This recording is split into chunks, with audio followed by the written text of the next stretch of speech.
A good evening. It's the straw in your drink and the piss in your sink. It's the jam with me, Mayor Howard Vander, coming to you for, well, I guess episode 3 now. Or is it technically 2? I called the last one 2, but I mean, the first video isn't really a video. I'm still figuring out structure and format if it wasn't painfully obvious by watching me do that in real time. Just kidding, it's not real time because you're watching this as a recording. Real time for me, baby. I'm always living in it. Because yesterday is history, tomorrow is a mystery. That's why today is the present. Today was a pretty lousy present, though. Wow, what a time to be alive in the world. As always, you can find me over on Bluesky. I'm Mayor. Everyone else is just a cheap imitation. Stats, if you will. A facsimile, which is actually what fax machine is short for. It's one of those useless pieces of trivia, but if you're ever on Jeopardy someday, thank your mayor, send me a $5. Yeah, it's been a little odd. We've so far dealt with J.K. Rowling continuing to be herself. We got much ado about nothing in the Middle East, badge engineering policies that didn't work before. Fingers crossed for peace, but I don't think this is going to be the way that it happens. Also, just AI, nostalgia. I think things that move in decidedly opposite directions over the course of time and history. One is very much locked in the past by design, and one is aiming towards the future by design. Namely, a future where any of this tech is useful, working, profitable, and desired by anyone outside of the industry that produces and consumes it. This video was made without AI, and so the next time you're walking through the rainforest and you see a swatch of it not on fire, send me a $5. I'm cool with that. I'm cool with $5. They call me, They don't really call me anything other than mayor. Figured something would come to me. It didn't. It's been a little while since I've monologued, and rarely ever on video. So I'm working it out as I go, and in a sense, so are all of us. If you didn't give up today, pat yourself on the back. If you did give up today, that's okay. I'm sure you had reasons. And if you are no longer with us, as long as the funeral home has Wi-Fi, you can broadcast that to those who remain. I don't know. I try to follow the principle of first do no harm. But I also know that it's human nature to dramatically differentiate the way that we categorize things like wanted and unwanted, or helpful or harmful. That's a game I play with my niece when she's getting on my nerves. I go, now, sweetheart, is this helping or hurting?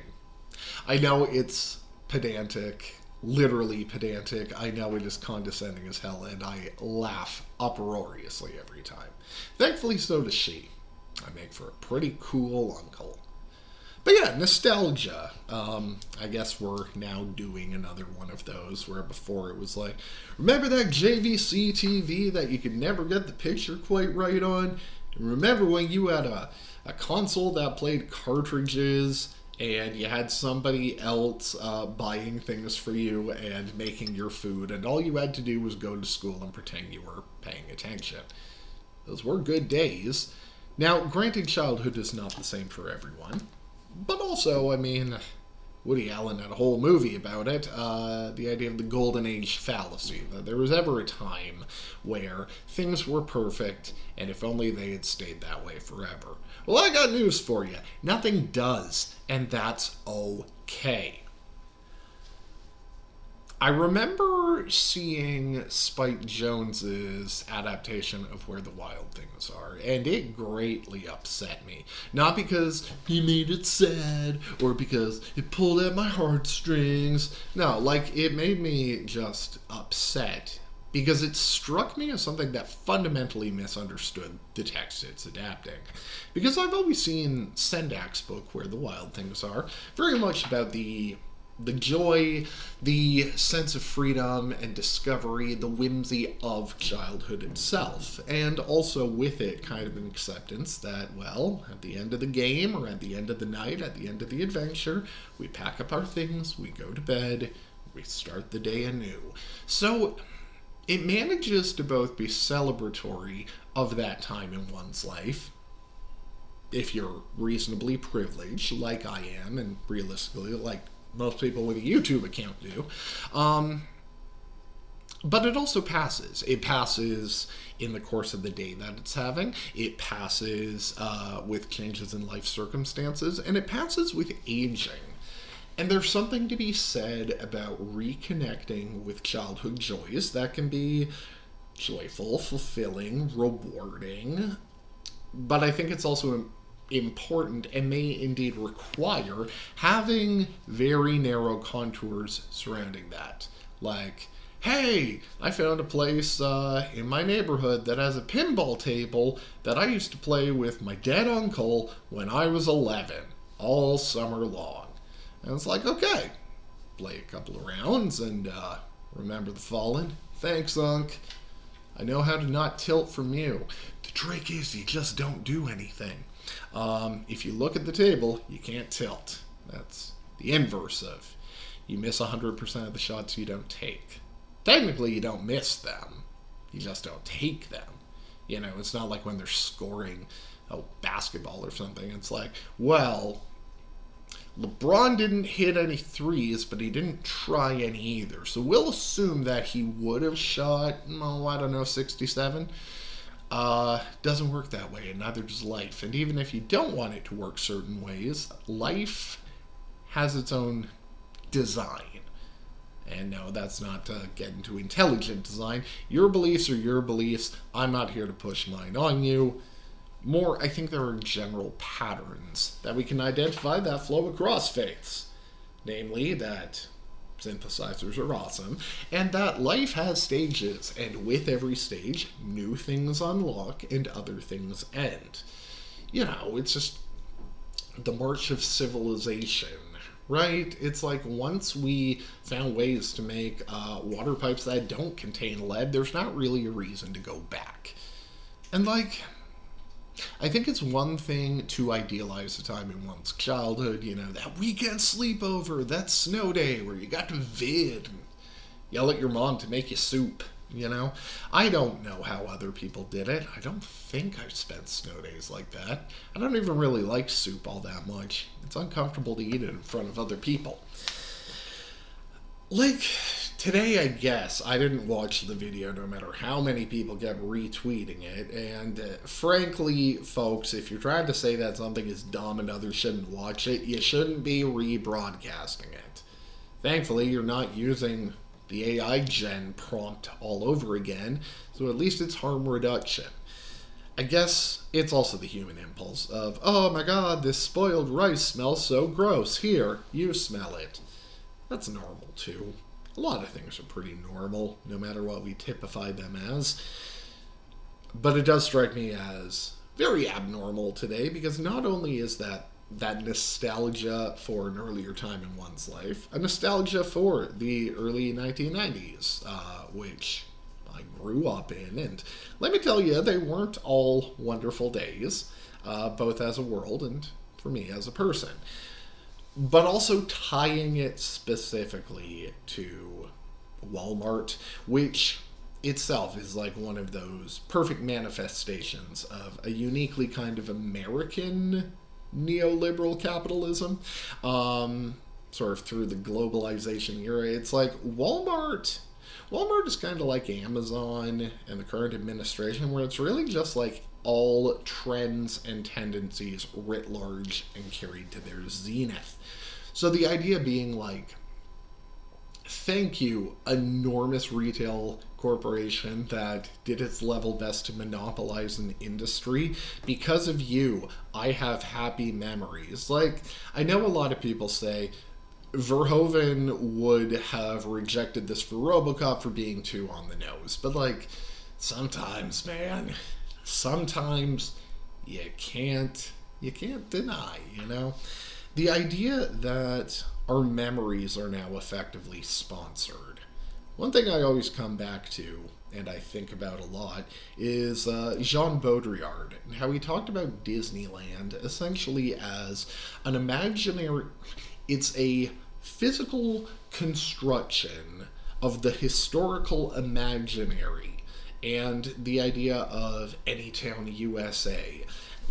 Harkening back to a simple time when people were friendly neighbors and everyone waved with all five fingers, and no one ever committed violence or said a discouraging word, as the song goes. I don't think that was ever a time. That never really happened. When you talk about like 50s Americana, and people are like, oh, that was great. Frank Capra movies, the installment plan, television.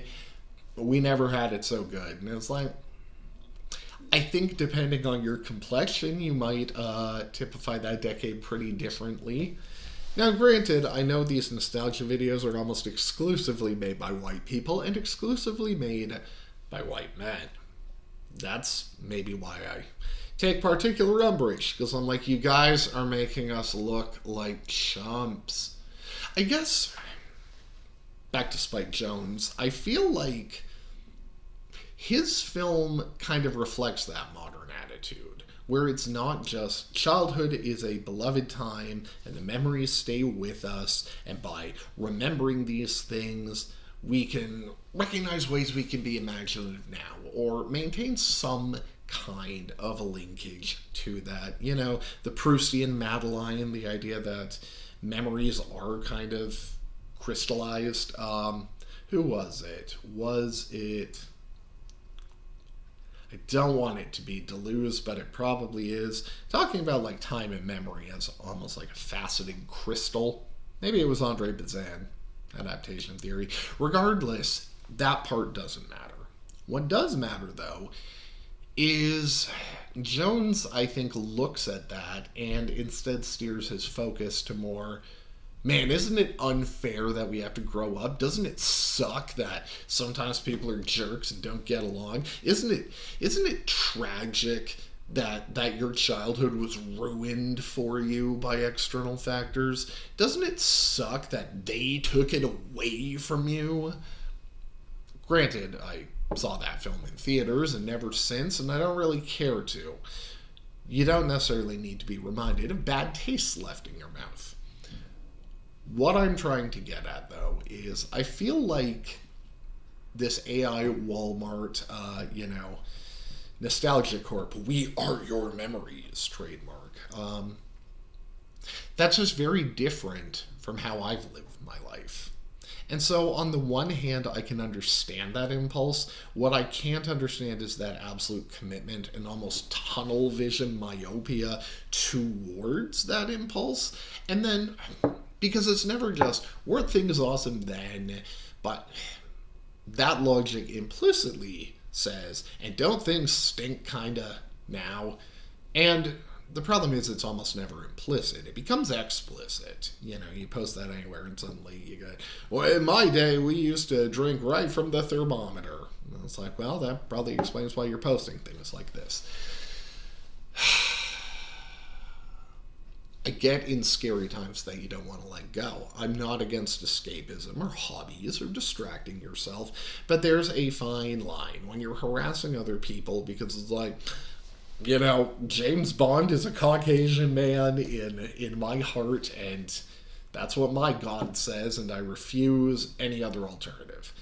Okay, that's kind of taking it a little far. Or being like, they put a woman in Ghostbusters. I still haven't seen that movie because Ghostbusters just does not matter that much to me.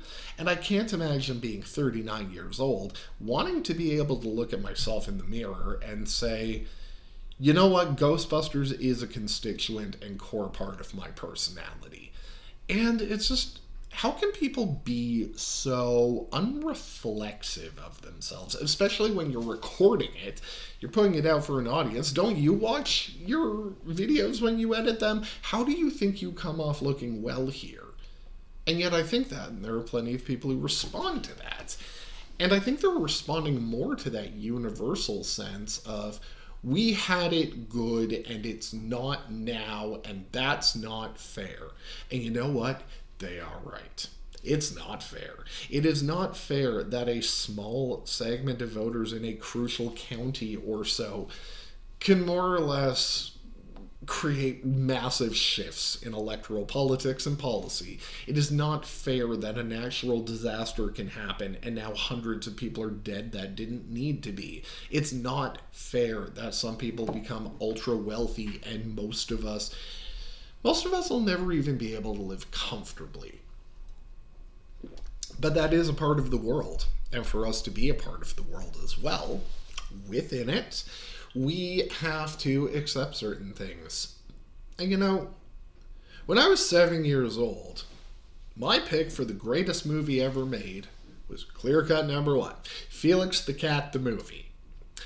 And I remember renting it from the local Blockbuster, which I don't feel particular nostalgia for. The one time I was driving around and I found a bookstore that was clearly, they just took over an out of business Blockbuster location and they just wrote like their own bookstore name on the sign, but it was still a movie ticket and all the shelves were identical. It was tremendous. I think I bought a copy of John Fowles' The Collector there. Where was I going with this? Oh yeah, nostalgia. You can have happy memories, but I think when you're clinging to it so aggressively, it causes real problems. Things get real weird. And that's just not good for you. So Felix the Cat the movie. I would rent it from Blockbuster whenever my parents would take me. I would watch it multiple times every time I rented it. Probably knew the script largely by heart. I was convinced this was the best movie, the best it'll ever be. And then I got older, and then I watched other movies, and then my tastes expanded, my horizons broadened, and I learned to appreciate new things that 7-year-old me simply would not.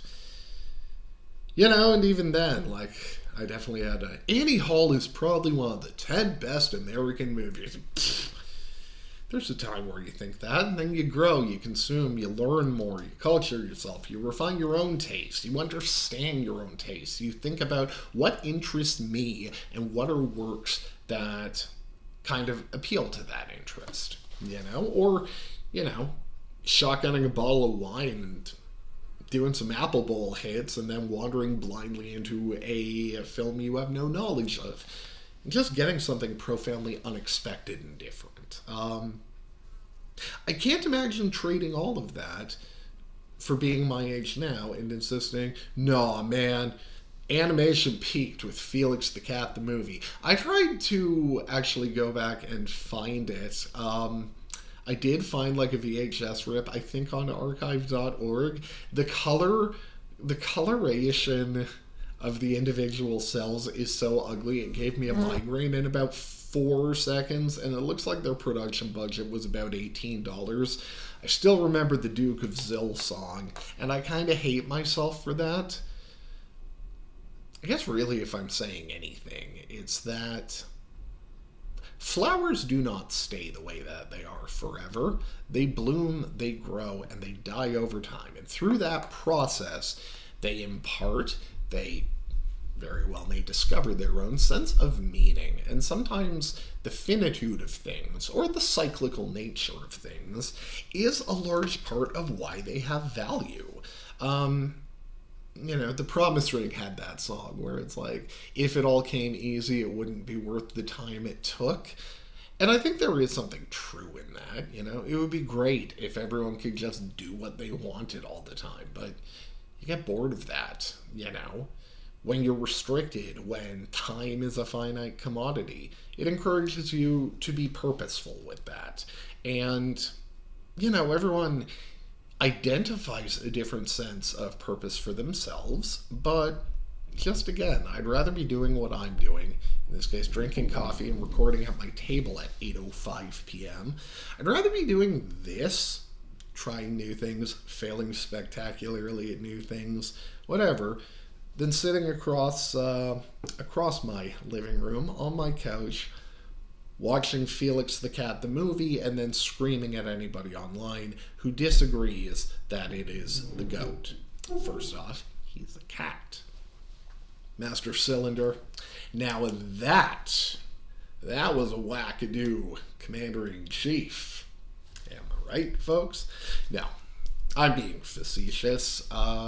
This is a zone where I don't really want to talk about politics. Did that enough on the jam. I do that enough online. Everybody else in the world is doing it enough already. Also, if you're tuning into this, you probably have interacted with me before, and I think in about a minute, you can probably clock my politics just from looking at me and hearing me speak. If you are curious, you can hit me up in the comments or not, because I'll say mind your own business. The point is, I don't force people to share my politics. I don't force people to share my childhood. And I know what side of the fence I want to be. And it's the one that I am on, just in case you thought I'd end on a note of envy. I am going to go to the bathroom, and when we come back, we are going to dip into the listener mailbag for some hilarious prompts. And then, yes, in segment 3, we learn a bit more about synthesizers.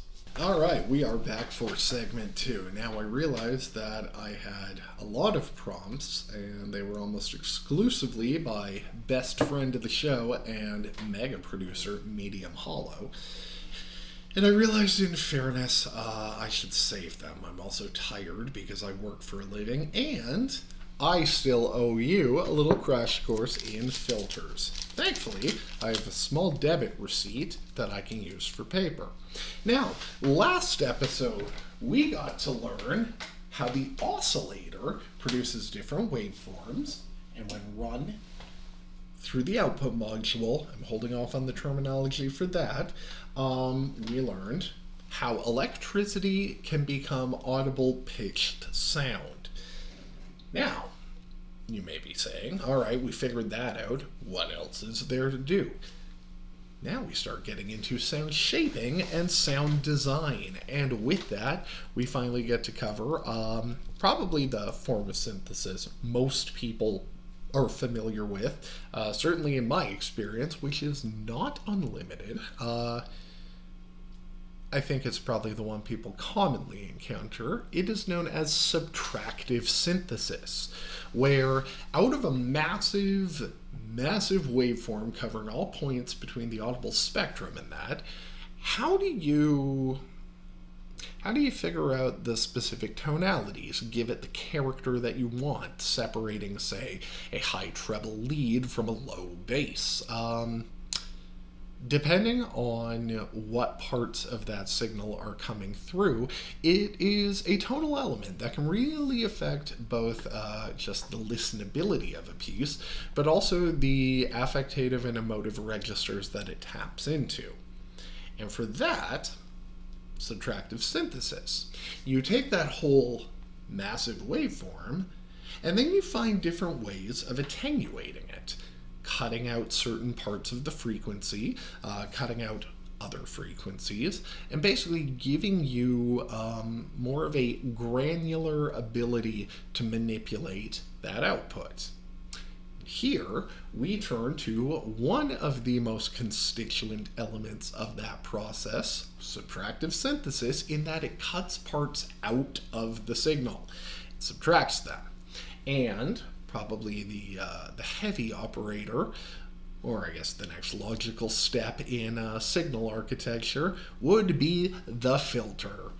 Does exactly what it says. It plays, hey man, nice shot. Now, a filter, like in your pool, like in your, your faucet tap, like in your coffee maker, there is a filter. And what does a filter do? It lets certain things through and keeps other things out. And really, it's the exact same way with modular.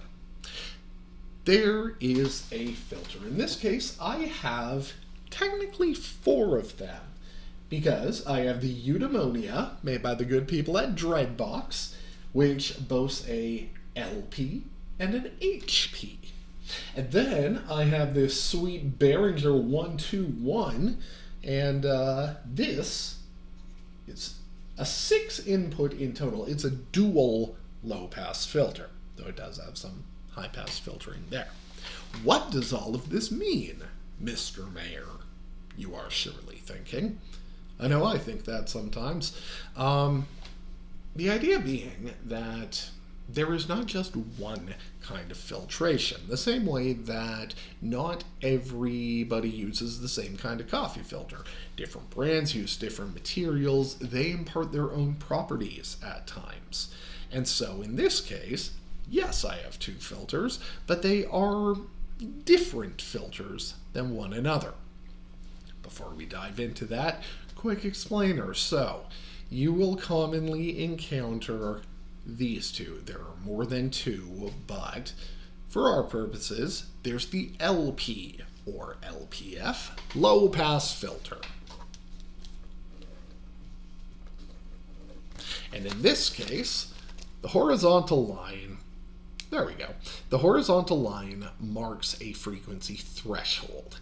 Anything that goes above that line, I could have drawn this so much better. Anything that goes above the threshold is filtered out. Signal cuts that from its output chain.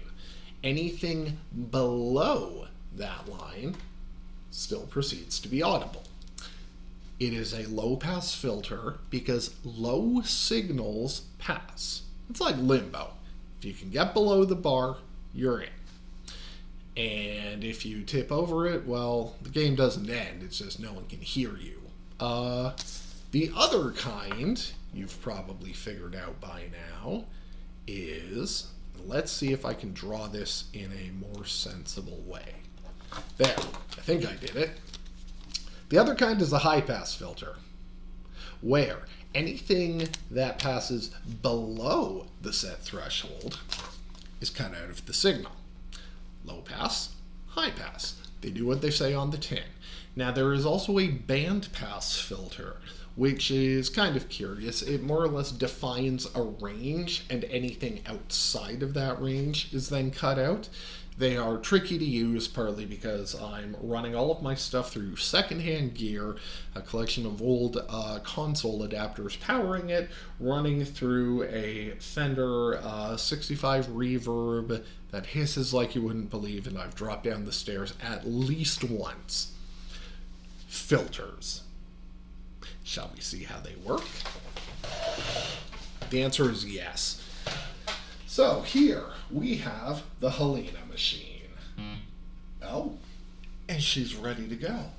So right now, I'm going to pick up where we left off last time. We are using the 2600 VCO as our oscillator.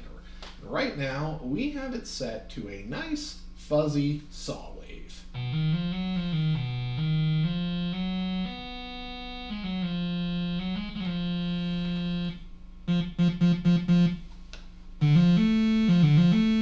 There's that classic saw we all know and love. At least, you know it if you watched the last video. Like and subscribe. So, right now, we have the waveform running right into our outputs. But imagine playing that all the time. There's no movement, there's no dynamism, it's just a flat tone. Flat tone. Flat tone.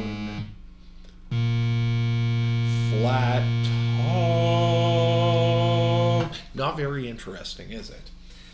You probably could have guessed what that would have sounded like several seconds ago. Too late to look back. So, right now it's running only into the mixer and the output. How do we want to shape that and add some dynamism? Well, there are 2 ways. One, we take advantage of the eudaimonia, which boasts a low pass and high pass filter. So let's start playing, open the filter up and see what happens. The low pass right now is completely closed, but as we start opening it, increasing the threshold. Very low, high starts coming in, and now a lot more high starts coming in, and then fully open.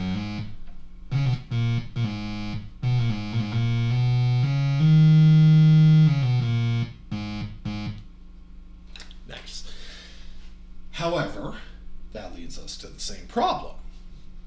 It's still a flat tone. I'll stop doing that. You drop that down to about halfway. A little too far. Okay. Then we also have the high pass filter. And on the eudaimonia, they actually work in parallel. Both of them are applied to the output signal. Right now, the high pass is completely off. Watch what happens as we increase that. Starts cutting out the lows. Starts cutting out even more lows. And then even the highest points of the frequency are then cut out entirely. So, if it's too low, so low no one can hear it, or if it's too high. I mean, great if you're a dog or scoring a Hans Zimmer film, but right now we're doing neither. So, we're still left with the same problem. How do you make that move? How do you make it sound interesting? Now, I would also like to say the 121 works very similarly, except it has a fixed high pass, so you can apply it and it's non-changeable. These ones also have 3 inputs apiece, dedicated cutoff and resonance control, and 3 modulation ins. What's modulation, you say? Well, remember when I said we want to introduce some movement here? That's why we turn to modulation, allowing one parameter to control another parameter. Even more simply, telling this thing to wiggle a knob or move a slider when something else happens in the system. So in this case, we are going to, what do we do here? We are going to run the abacus, a clone of the make noise maths. We are going to run that into the control voltage of the low pass filter. Right now it is set to cycle mode, and the end of rise is triggering the low pass filter. What does that mean? What does it sound like? Let's find out.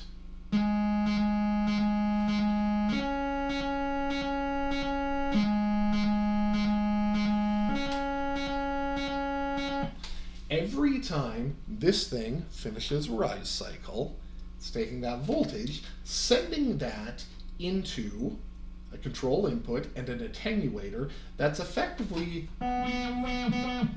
doing that for me within a narrowly defined range. Now, you can affect that separate ways from here. You can set it higher,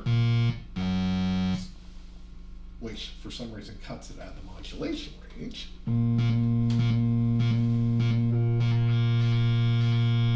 So you can still set the bass threshold, or you can crank up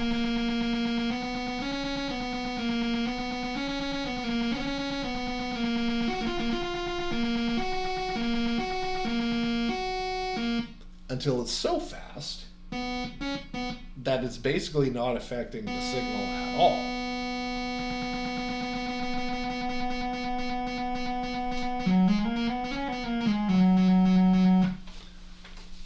What's happening there? Well, what's happening is, again, end of rise is triggering the low pass filter. But it is happening at a speed that is synchronized across both units. The light is blinking at a specific rate. And what it is doing is effectively every time that light goes out, it's lowering the threshold and allowing more lows in. And every time it is on, it's suddenly setting that threshold back high again and cutting those, or introducing, wait, low pass.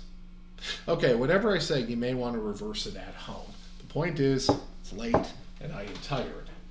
But that, in a nutshell, is how low-pass filters work.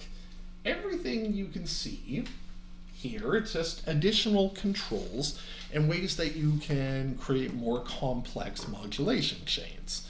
Eventually, there is a way to wire all of this together, where literally turning one dial affects 48 different things simultaneously. And that's part of the fun of modular. Anything else to cover?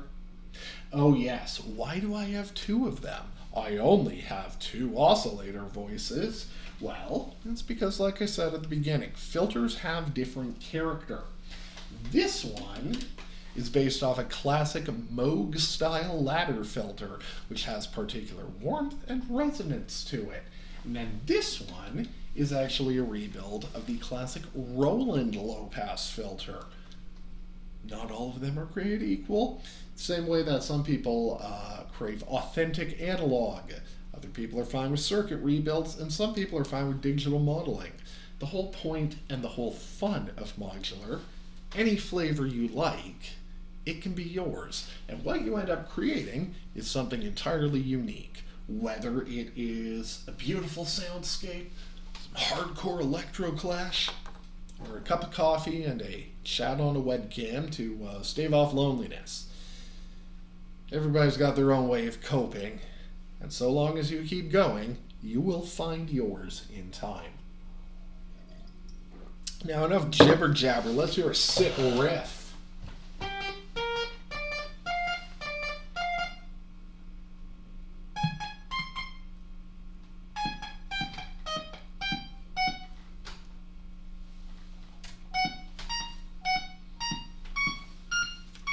I kind of figured it would be more impressive by now. Sorry, folks.